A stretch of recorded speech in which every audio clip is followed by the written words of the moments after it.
So welcome back to Seeing God in the Everyday. And hey, we changed locations again. We did. We did. Trying new things. Yeah, the only bad thing about this is right now we're having a typical Florida day. It is raining, thunderstorms, so you might be hearing some thunder or seeing some lightning flashes in the background. It's okay. We're dry. We're safe. We're good to go. We're under good cover. Yeah.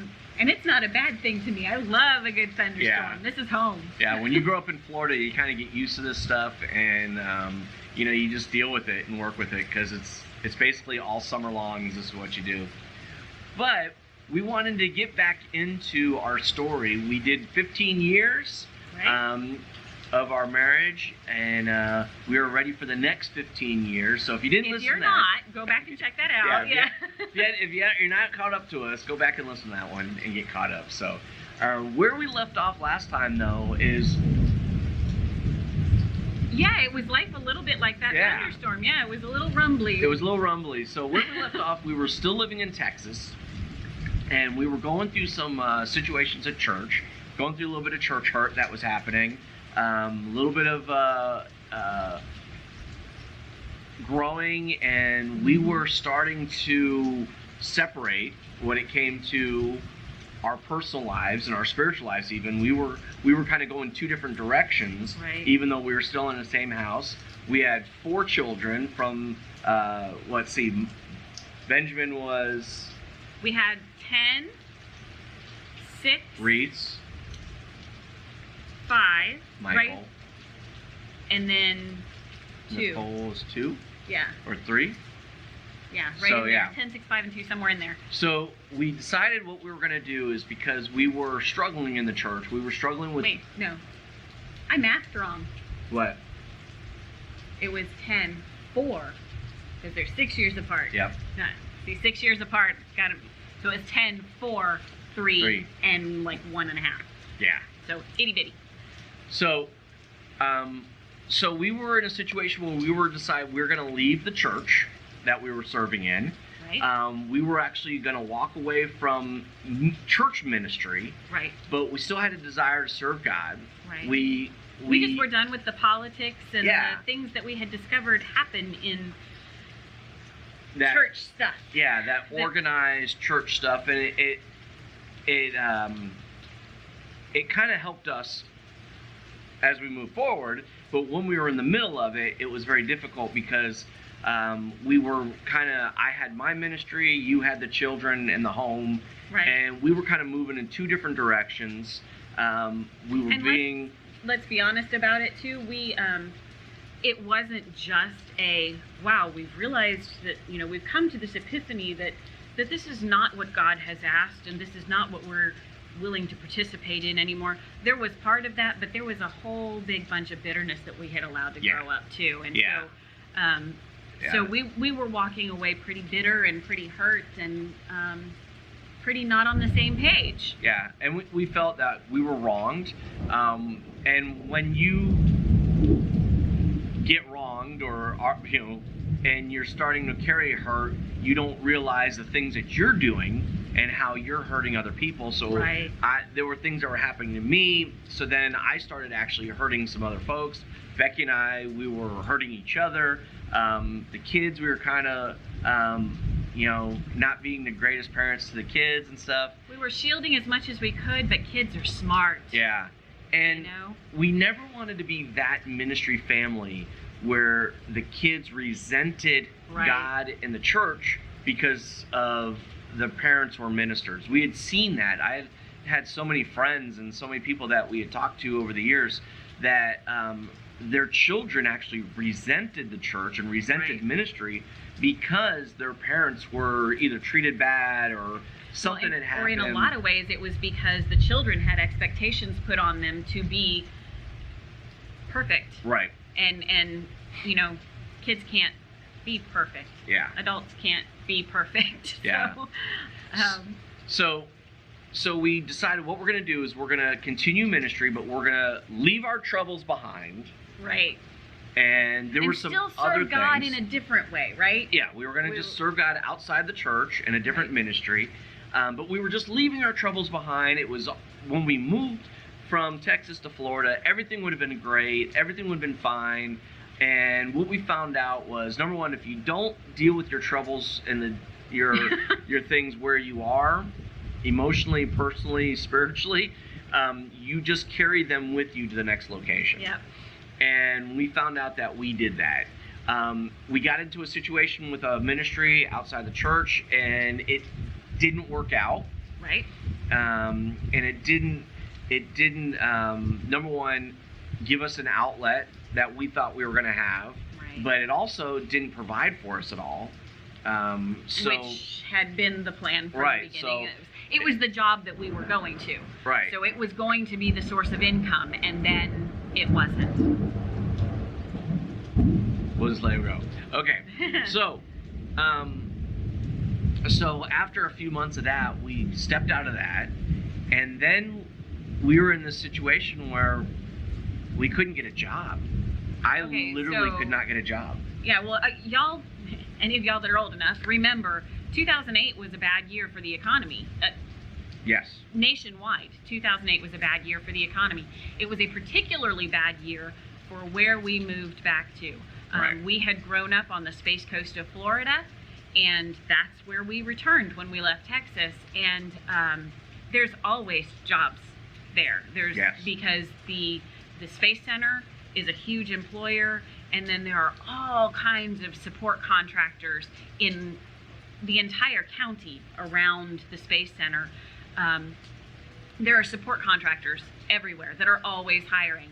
So getting a job historically has been a simple thing. Yeah. If you're reasonably competent, you could go to our home county and pick up a job pretty quickly.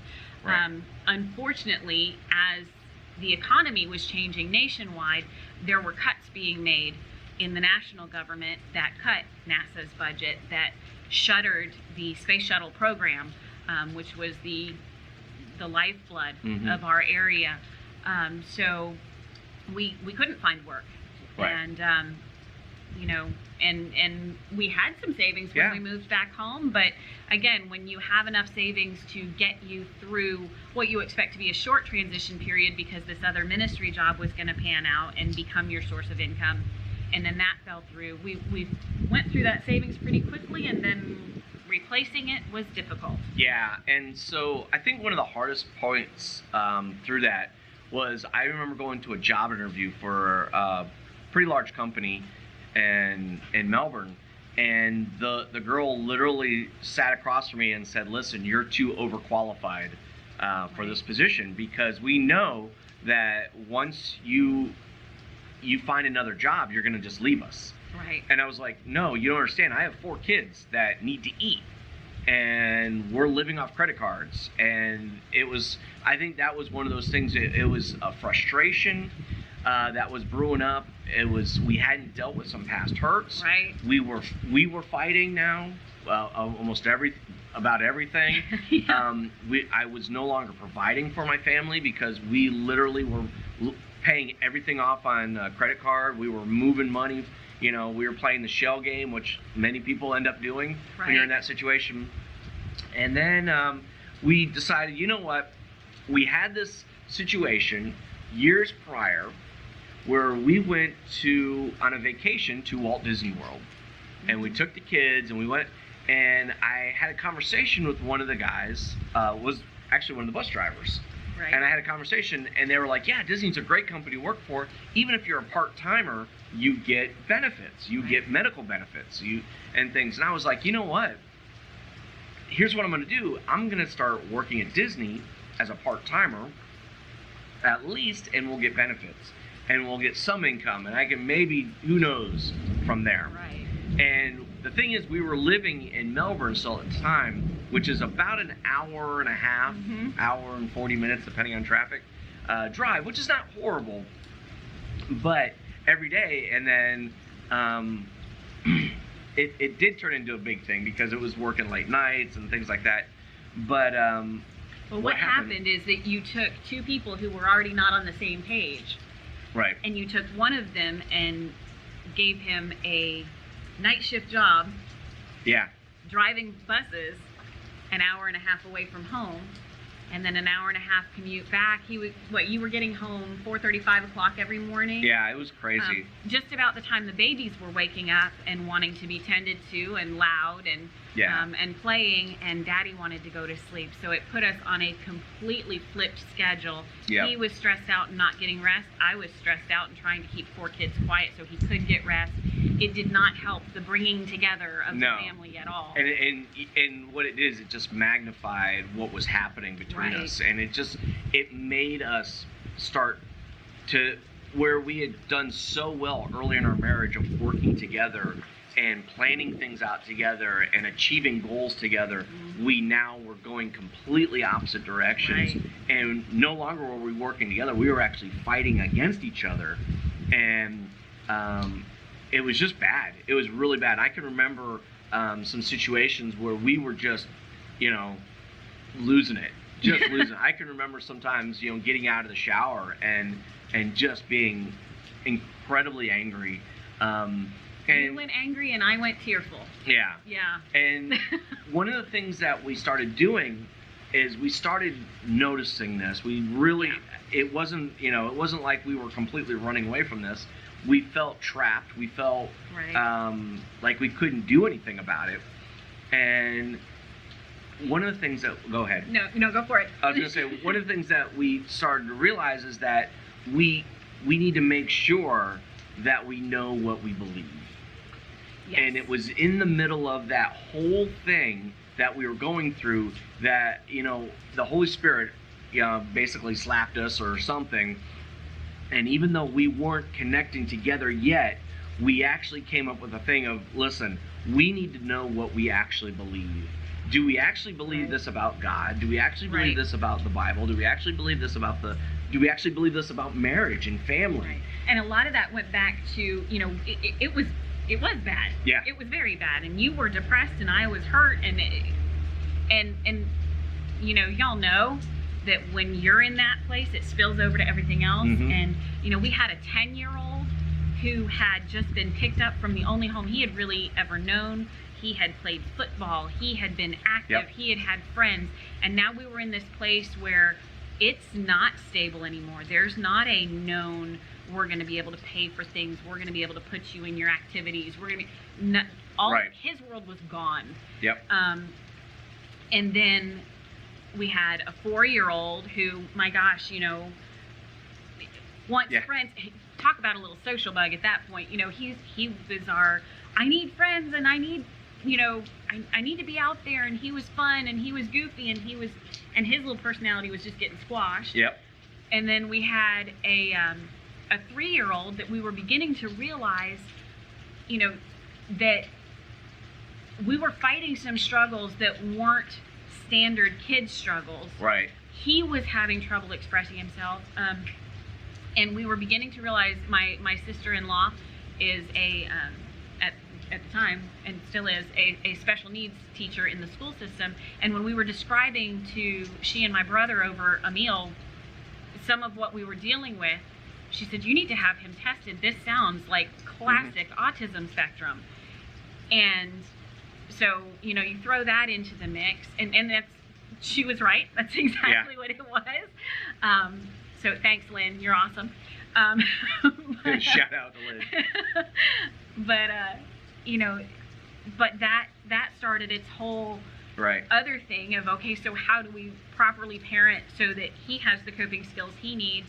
And then we had little Miss 1.5-year-old who's trying to be a toddler and potty training and all of that stuff, and it spilled over into our ability to properly parent our kids, and and they were bearing the brunt of this at home. Yeah. And here was the thing, is that because we didn't trust church, we were isolated. We were very isolated. And our parents were there.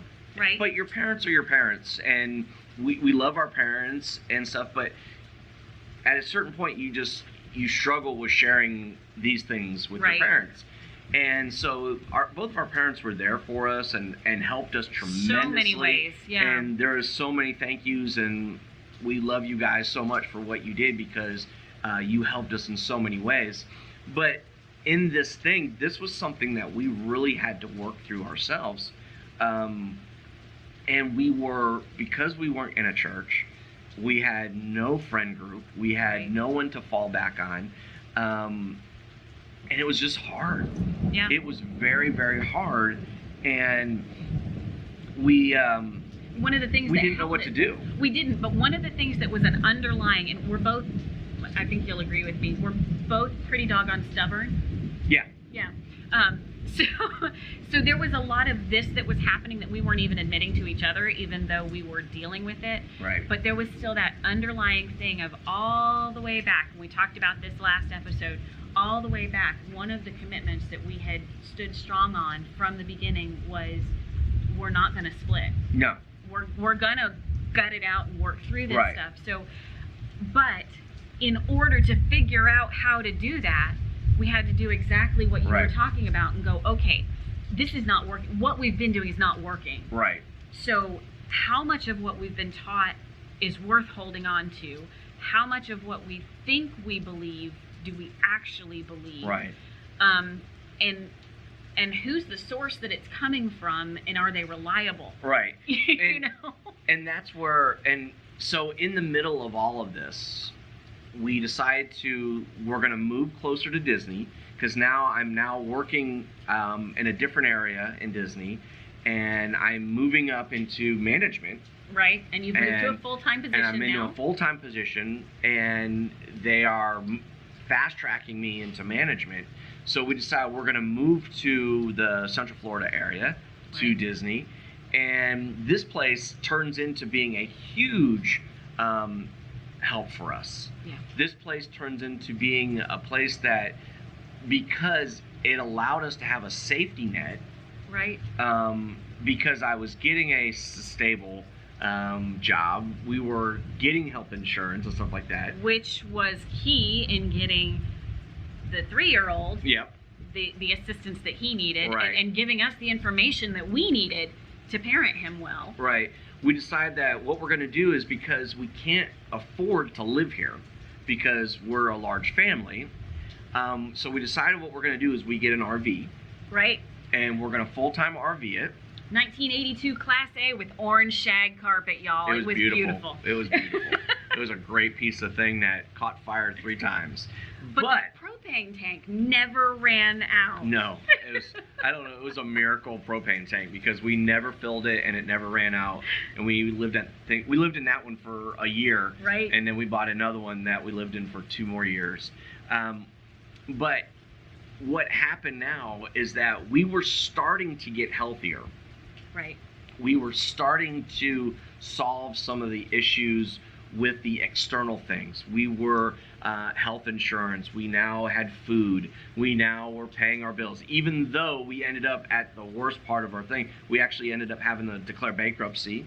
Right. Through all of this. But which our lawyer told us we should have done earlier. But Yeah. we were so stubborn and so trying to make it on our own, you know. Yeah. Y'all But- accept help when you need it. yeah, when you need help, get help. That is definitely one of the things that we tell people, and we want to encourage you, if you're watching this, is that when you need help, get help. And so our external things were starting to come into alignment. You know, Benjamin was going back to football. Right. You know, all these little things were starting to come back into alignment.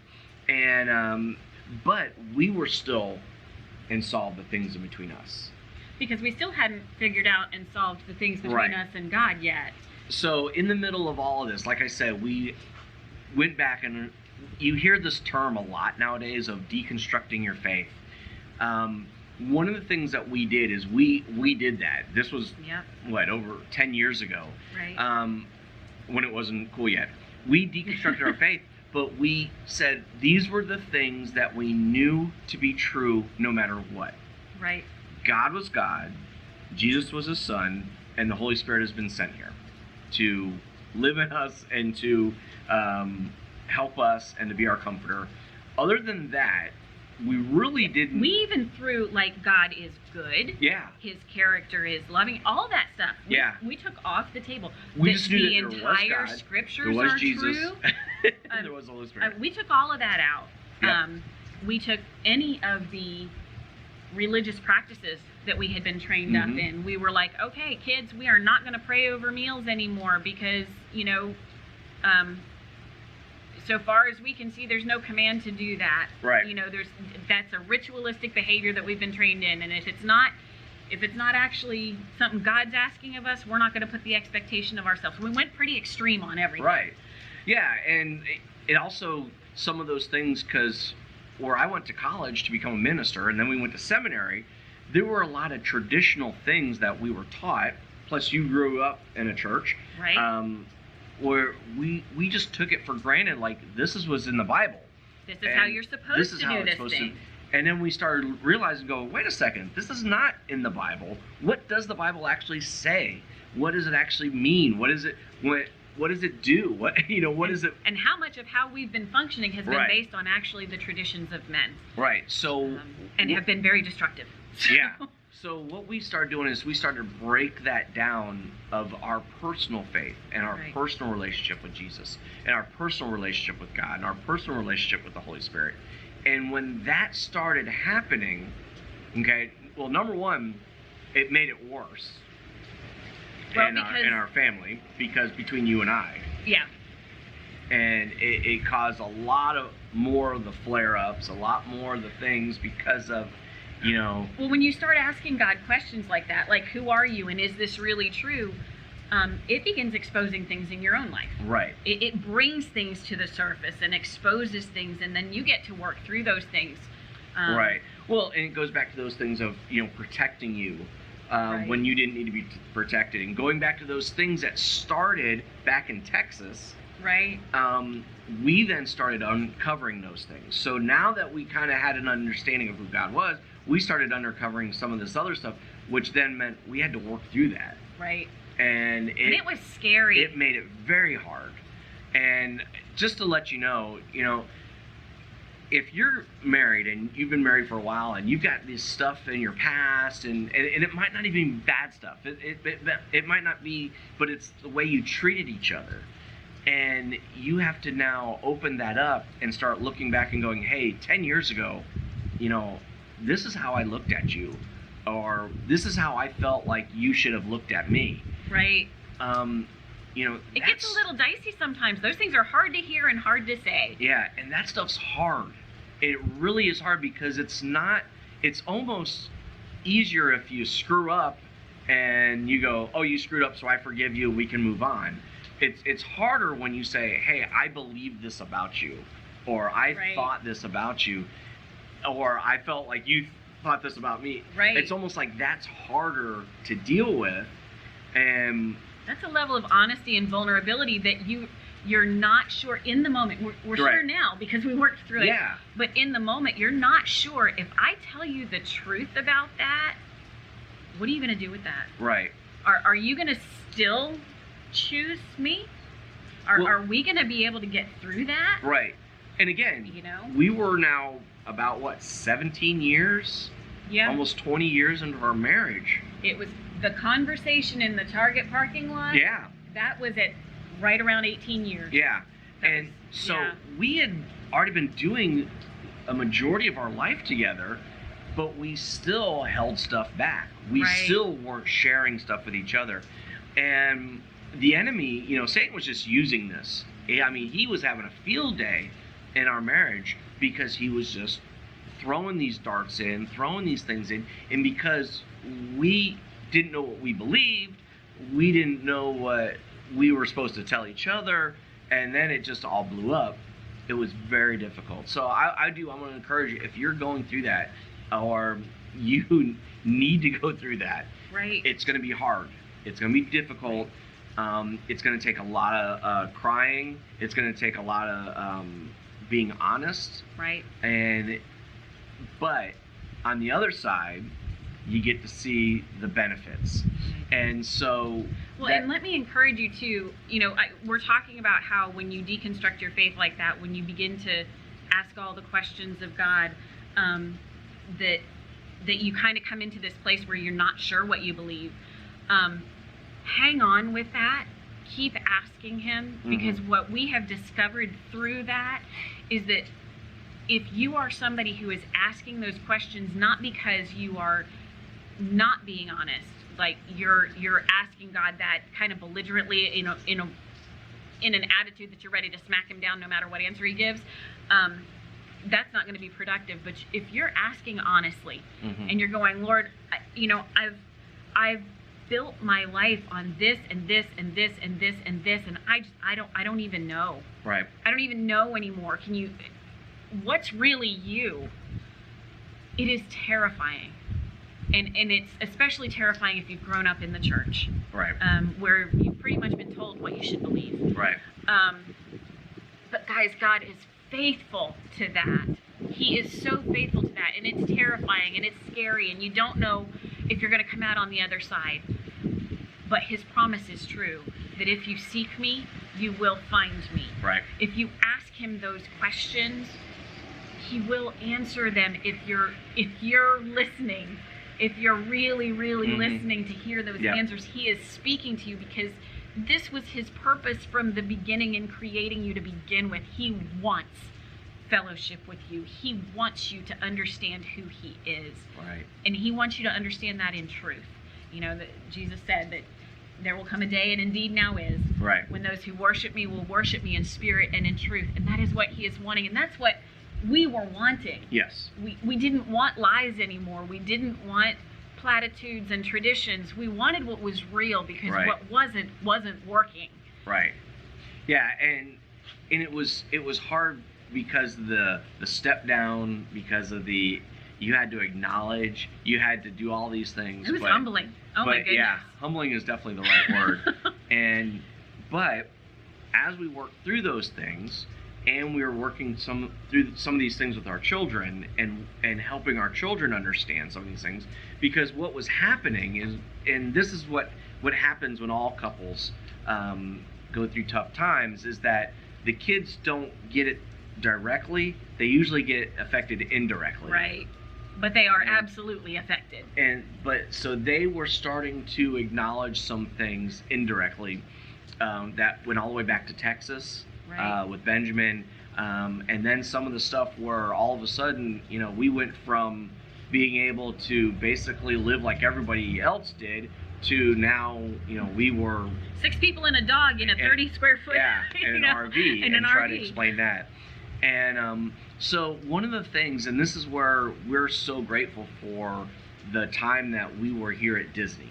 Yes. And if you haven't figured out, our mystery location is we're actually at the Wilderness campgrounds at Walt Disney World, and this place was so pivotal because, number one, it did, like I said, it gave us that umbrella for those external things that were stripped away from us that we didn't have.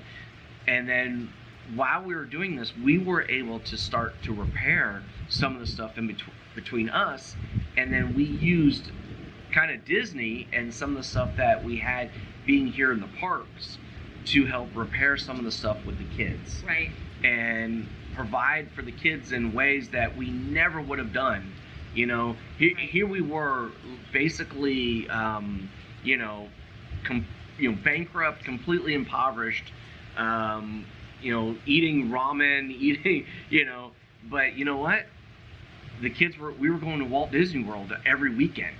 This was literally their schoolroom. Yeah, we're here, because this is where I used to bring them for homeschool. This was a fantastic. We homeschooled all 4 of our kids, and we would load up a backpack and a picnic lunch in the morning, and we would come, and because you were in management, we had free access to all the parks all the time. So we would come up, and we would come to the campground and eat a picnic lunch and do some schoolwork, and then take a boat ride over to the Magic Kingdom and play for the afternoon. It was a great incentive. If you can tell your kids, hey, if you get your schoolwork done, we'll go ride roller coasters, great incentive. It works great. So we were able then to start repairing some of that stuff with the kids and encourage the kids, and it helped us. It really did help us, because it was a stress reliever. We were able to then, we were getting reward for the work we were doing. Oh, we learned how to play again. Yeah, we learned how to have fun. Right. You know, because we weren't having fun in our marriage. We weren't having a lot of fun with the kids. We weren't having fun doing anything. It was all work. It was all duty and work, and this is our mission, and this is what we have to do, and this is the responsible thing to do, and it was oppressive. Yeah. And we learned how to play and take joy in our family and joy in our marriage again. And run through the caves at on Tom Sawyer Island and all that stuff, and just have fun. And so, keeping it moving here, we're gonna keep going. But 2 seconds. Oh, okay. That joy in the marriage thing and the learning to have fun again.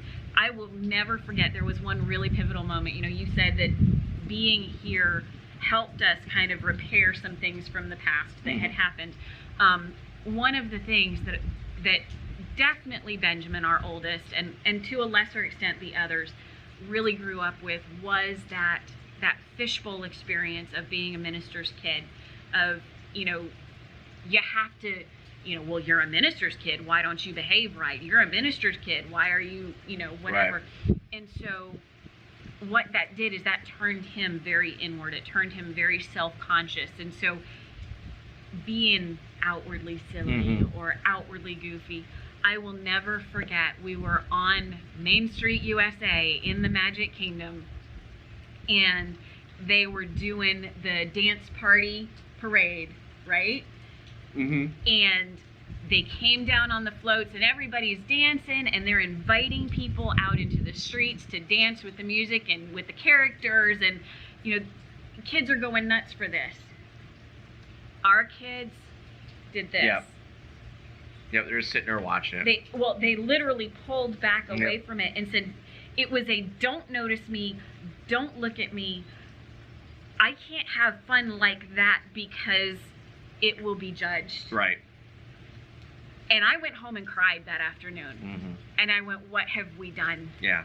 What have we done to our children in the name of proper behavior? And if there was anything that we took away from that part of our growing experience, it was that self-consciousness is just as destructive as arrogant pride. Yeah. It is the same thing. They are both, arrogance and self-consciousness are both rooted in pride, and they've got to be got rid of. They are destructive. Yes. Yeah, and I think the flipping that to just a year or two later, seeing those same kids, remember one night at closing, and we're walking back from Splash Mountain, and we're doing cartwheels. Yeah. And down the main road where the parade comes, and we're just being goofy and dancing and jumping up and down and just having a great time. So yeah, there was a huge change that happened. And again, this is why we look very fondly on this place. I'm not too keen on everything that think what you want of the company as a whole. I'm not too keen on everything that the company does, but looking back for this place and our family in that part of time, it was remarkable. After being in the RV for a couple years, we then decided we wanted to get a house. We wanted to get more comfortable, more stable. We needed roots. When your neighbors are constantly moving in and out, and it was fantastic. Meeting people from Canada, meeting people from all over the United States. Your neighbors changed, and it was never boring. Yep. But we needed roots. Yeah, and the kids needed to have some friends that were under the age of 65. Yeah. And so what we decided is that we wanted to find a house. We went searching everywhere, and this is where God, I truly believe, had blessed us. Now we've worked a lot of things out. We're now on the mindset now where we are back working together. And it was good. And we know what we believe now. Right. We've spent time putting basically our faith back together, our family back together, our marriage back together. So we get a house. We get a house in Claremont, and which that was a blessing, complete blessing. We should not have been able to afford anything in the city that we chose. We drove. We knew he needed to be able to get to work. Yep. And so we knew we were shopping for houses, and we drew a 30-mile radius around Walt Disney World. And we said, okay, we will check every community inside that radius. Yep. and we found this one community that we loved. Yep. Man, if it was going to be the ideal place, it was this place. And then we looked at home prices in that place. And Yeah. we went, well, okay, that's going to have to be a God thing. Yep. And God just kind of sat back and went, good, thank you for recognizing Yep. that. Well, and it's funny because the woman who sold us the house was so glad to give it to a young family who had the kids. Because she had raised her family there. Because she had raised her family, and it was just it was a wonderful thing. And so we got this house, and then things are going well. I'm working Disney. So things are going well, but we're still, even though we've come to the place where we know what we believe, Right. Part of what we had come to believe was that while we do believe in the God of the Scriptures, Mhm. right? We are followers of Jesus Christ, and we do believe in the community of believers. We absolutely Yes. believe that we cannot live outside of community. We need Right. community with other believers. We were not convinced that community had to take the shape of an organized church. Right. Still aren't convinced of that, to be quite honest with you. Yeah, we still have some hang-ups there. I'll be honest with you. But our kids, Want it? again, they're homeschooled, so outlets for social interaction are different, not lacking, Right. different. And we had just moved into this community that we were in love with. Yep. One of the things that we loved is there's a huge waterfront park where they have all kinds of community events throughout the year. And at one of these events, our kids were invited to a vacation Bible school at an organized church. Yes. And they came home with the flyer and they said, Mom, Dad, can we? And he went, I work Sundays and stuff, so I don't really care. I'm not part of it. You make that decision, babe. You make that decision, babe. And I kid you not, my statement was, how long is this vacation Bible school? Because y'all, you got to understand, my background is I had been a children's ministry director at rather large churches. I ran the vacation Bible schools. Right. I knew everything that goes on behind the scenes, and I was not a fan. So I looked at him and I said, so how long is this thing? Okay, so it was only a Friday, Saturday, Sunday. It ended on Sunday because, if you end them on Sunday, you get all the parents in church too. That's right. They show up. That's how that works. And so literally my statement to the kids was, I guess we can put up with a church for one weekend. Yep. Yep. That was how that went. So, needless to say, it was a good situation. They loved on the kids. Yes. The kids had gotten some friends. We had started attending that church, and we attended that church for quite a few years. At one point, I was asked to be the director of the youth, Right. which I made a mistake in saying yes. God taught me a lot in that situation. It was like the things in the past where even though I was doing something, God was still teaching me, God was still using me, whatever, but it wasn't the best that God had for me. Yeah, it wasn't necessarily the ideal, but he uses everything. Yeah. And so in the middle of all of that, what it did is it caused just a big shift in what was happening in our home, because now I was no longer Disney was no longer a good option for me because now I had to be off on certain days for church. Right. And so what had happened was there was this divide that actually was kind of placed on us, an expectation that was kind of placed on us that if you're going to do this, you need to do this.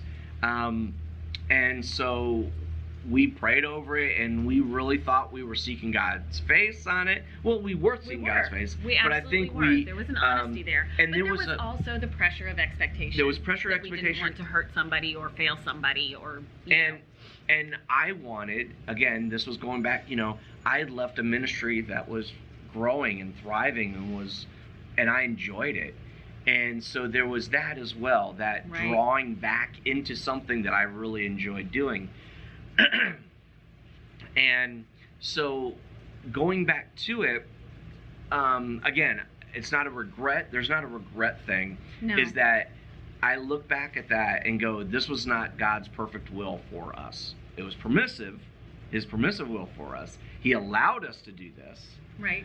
He taught us a lot in this, but this ultimately was not what he really wanted for us. And so after a couple years of being at that church and doing ministry there, we just felt like it was time. Yeah. It was time for us to change. It was time for us to go. Now, at the tail end of that, time, God had really just kind of spoken to me, I mean, just clear as day, about worldwide ministry and traveling, mission work, and also was speaking to you about starting your own business. Right. And your impact in the community. Right. And so everything was kind of changing and was morphing, and we didn't know really what to do. Well, and it was one of those things where, when you take on a large role in an organizational church, Mm-hmm. where you're on staff and you're helping to make decisions and run things, and there is the expectation that you're there when things are happening there. Right. And then God goes, okay, I used this for a season to get you to here. Right. I taught you what you needed to know, and he taught us so much while we were there at that place about who we are. Right. And the gifts that he had placed in us, and the things that he wanted to do through us and with us that we had kind of never known before. Old ministry us, Right. back before the whole deconstruction thing, was this is the formula for how you do following God. Right. Right? So it was almost like, advanced level reconstructing things. Yeah. Of going, okay, now you know who I am, now let me teach you who you are Right. in me. And a lot of that Yeah. happened there. And Yeah. so towards the tail end, as we began to understand more who we were in Christ and what our calling was, then we started getting excited Yes. about things that we were seeing that God was opening up to us that I don't think we would have seen before. I agree. And I think that also it solidified so many things. Yeah. Plus, with working in the Spirit and working in our giftings, we had done that, but not in the way that we had learned. Right. Not so- to the degree that we became. So We gained more understanding. We grew. Right. So, in the past, the schooling that I had been given was that you plan, you scheme, or you strategize, and then you do this, execute. and then you execute it, Right. and then you can go back and you can actually check mark each box that you did right to serve God right. And if you quantify the results and there is a return on your investment, Yeah. then you have followed the Spirit of God. Right. And what we were learning was that was not true. Right. And that there are elements of that, but if you're not doing exactly what God's called you to do, and if you're not walking in the Spirit, if you're not using your giftings the way He gives them to you, and doing it in this appropriate way, you can make all the lists and all of everything, but you're not having an impact. You're not having a long-term And if you do have impact. the quantifiable results, it's not necessarily God Right. who's moving here. You may very well have done a fantastic job of running a great program and manipulating people Yep. very effectively. Yeah. And that is not what we wanted to be doing. Right, because we were now at the thing is that we didn't want to manipulate people into following God. Right. We wanted people to find Him who He really was, and be able to worship Him In spirit and in spirit truth, and right?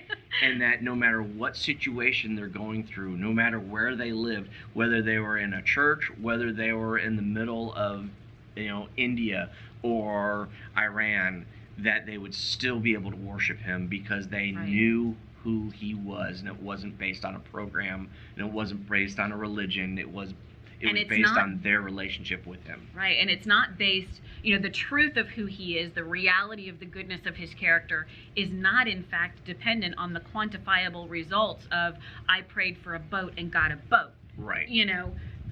I may be living in squalor and in poverty under an oppressive governmental regime, and you know what? God's still good, God's still moving, and God's still active. Right.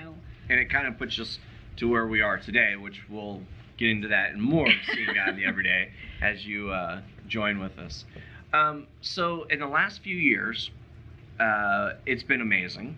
Yes. God has blessed your business. You started a business 5 years ago. I did. Of doing the thing that you had as a child's heart desire. I love how God brought that around. And so now that's very successful.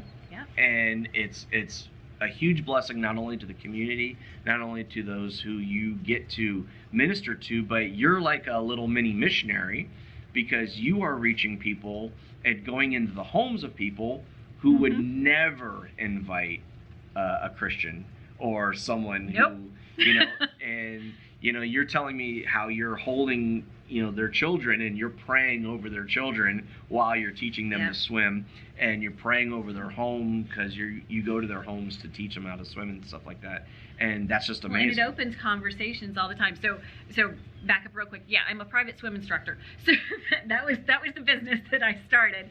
I had always, from the time I was a kid, junior high, my plan in life was I was going to grow up and I was going to go to school and I was going to be certified as a special education instructor, and I was going to teach.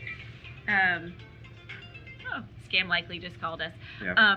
So I was going to teach special needs kids in the public schools, and that was going to be my thing. Y'all, I still don't have a college degree yet. That just didn't happen. But you know what God did give me? God gave me my own son who had need of somebody with a heart like mine to effectively parent him. And then through him, God taught me more and has opened doors to put two things that I absolutely love: training kids that need individualized attention, that need somebody who sees past all the quote unquote problematic behaviors, right? To see the heart of the little image of God that God has created there, and to love them and to care for them and to teach them. So he's taken that and put it together with my love of all things water. I grew up on the Atlantic coast. I'm a water baby. He's put that together and opened up so many doors, and it is a ministry. And through, I don't know how many times I've had parents go, "How are you so patient? How can you put up with that? Oh my gosh, I'm at the end of my rope." I have counseled and prayed with and held and loved on mamas and daddies who are at the end of their rope, not seeing any hope. Is my kid ever going to get better? Is my kid ever going to learn what they need to learn? Am I a horrible parent? Are they a horrible child? No. No, you're not. And it's a case of being invited into homes and bringing the love of Christ and getting to put hands on kids and pray over kids and see dramatic changes. Yeah. And doing ministry. Doing ministry right where God puts me. And you're not in a church building. Nope. You're actually in their home, in their pool. Yep. And it's an awesome thing. And then for me, being able to start traveling, God, like I said, placed on my heart that I was going to start traveling and teaching and preaching the gospel. And it's been awesome because I've been able to teach kind of what we've gone through, right, in a way, but also being able to not teach tradition, not teach religion, but teach the personal relationship, and being able to help pastors and leaders, especially younger ones, that it's difficult if you're trying to keep up with the expectations, right? Either the expectations of your church, your expectations of your senior pastor, or your board, or your deacons, or even the church members. Right. You're never going to fulfill those expectations. Who you need to be trusting on, and who you need to be working with is Jesus. You need to be working with God and what God has laid out, and teaching those things and not worrying about the other stuff. The other stuff will take care of itself. Which means you need to know him well. And yes, which also means you need to trust him. And that's one of the biggest things, is that over the years, we've grown because we've seen him faithful more and more and more, many times. that we trust him now. We just open up and say, okay, God, this is what you're going to do. We just trust that you're going to do it. We just trust that it's going to happen. We just trust that you're, and it's not blind. It's not a blind faith where we're just stepping off into the abyss. We've seen God move in this, so we just trust that he's going to continue to move. And it's good at 30 years to be in a really good place. Yes, it is. To be able to be honest with each other about who we are. It's good to be honest with each other about your job and my ministry and our ministry together. It's good and how the kids have part in those things. Well, that's a whole nother level. Yeah, that's a whole nother level of seeing, how the kids are now stepping into not becoming ministers. No. But they are ministering where they are. They're ministering where they're at. Yeah. They're sharing the gospel. They're encouraging their friends. They're even calling their friends out in times when it needs to be done. And they're hurting for their friends, and they're hurting all of these great things, these great qualities of who we are supposed to be as followers of Christ. Right. And we're seeing it in them, and it's just fantastic to see. And we're just grateful. Number one, that God took the time, was patient with us. We're grateful that he has put all these different things in our way, that we were able to go through, going to Virginia, being in the military, having the situation in Fort Worth and Dallas, having the situation in Burleson and here in Florida, and working at Disney and all this stuff. We're so grateful of all of those things that we've gone through, because they've increased our faith. Right. They've made the Creator, it's made God more personable to us. Yeah. And that we can see where he's moving. We can see and we can trust where he's moving. And I used to joke that I was not a very good lump of clay. Because the scripture says that he's the potter, and earlier on, I was definitely the lump of clay that kept wanting to jump off the potter's wheel because, it was scary, or it hurt, or I got dizzy spinning around like that. And, but we've learned to trust him. Yes. Individually and with how he's joined us together. Mm-hmm. To the extent that it's okay to sit there and go, ow, I'm being kind of pinched a little bit here. Yeah. Oh, you're cutting some stuff off now, and what are you doing with that? And you learn to trust that his character really, really is good. Yes. Everything that he cuts off needed to be cut away in order to beautify you, in order to make you a more usable vessel, in order to, to fulfill the purpose that he designed and created you for. Yep. And and now we're at the point now where we're seeing where even our individual things are together as one. Yeah. Even our individual likings and stuff, now we like together, and we are molded more and more together, which is just a fantastic thing and amazing thing. It is. And it's a lot of fun. It is a lot of fun. I've had a lot of fun with you the last 30 years. It's been good. Awesome. Yeah. It's been tough, but it's been overall it's been awesome, and it's fun to. It's fun to be able to go back, and I'm a big one for the Ebenezer Stone moments.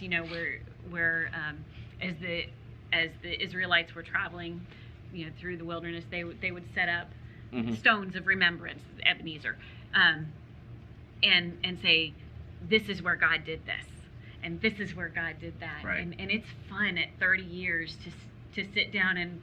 Making these couple of episodes has been awesome because we've had these conversations of, okay, looking back, where are the places that God did these things? And man, it's been fun to go, it was sometimes those little inconsequential moments that you look back and go, that's when he did it. Yep. That's when he made me realize this, or that's when he made me see that in you, or that's when he broke this away, and it's done, Yeah. And again, that's the whole thing of what we're doing with our ministry here, the Seeing God in the Everyday, is taking those times to see those little things where God's working, where God's showing you and exposing things to you, and maybe exposing things about you, so that He can mold you and He can make you into something amazing. And yeah, it's just a lot of fun. We've had a great time doing these 2 episodes, and what we're gonna do is maybe we'll take a couple pictures. It looks like the rain's actually kind of let up a little bit, so a little bit. we might take a couple pictures and show you guys our beautiful place here. But well, it's not really our beautiful it's place. not really our beautiful place. It's Walt Disney's beautiful place. Yeah, we just got to borrow it for a few minutes. But thank you guys for watching. Thank you guys for listening. We had a great time doing these, and we really appreciate you watching and listening. And leave comments, encouragements. We love that. Also, ask us questions. Please do. We understand that we went through these things, and we're telling you these things, and we're putting these things out in the open because God's kind of placed a call on us that we're going to be helping people. There's a lot of couples out there, a lot of families out there that are going through the exact same things we did. There's a lot of former youth pastors and pastors who are struggling and hurting, right, and they need encouragement. And so that's kind of one of the things that we want to do with our ministry. And last, we just want to encourage you to see God, to look at Him everywhere, just everywhere He's at, in the beauty of your family, and the beauty of your spouse, and also in all the things that you do. And know that He is in the business of restoring things. If you're in a tough place, guys, we've been in those tough times. Yes. We've shared that with you. Don't sit there and let the enemy tell you that this can't be recovered. Right. Don't let condemnation sit on you and tell you that you're guilty and always will be. Yep. You know, you may be guilty. Okay, let's face that. We were That's right. guilty of some stuff. Yes, we were. Right? We were guilty of some stuff, but there is forgiveness that has been paid for. Yep. And receive that forgiveness, and then let Him restore you. Yep. It's good. Yes, it is good. It's really good. So guys, thank you all so much. We love you all. Continue to see God in your everyday, and Absolutely. I guess bye-bye for now. Bye. Very cool.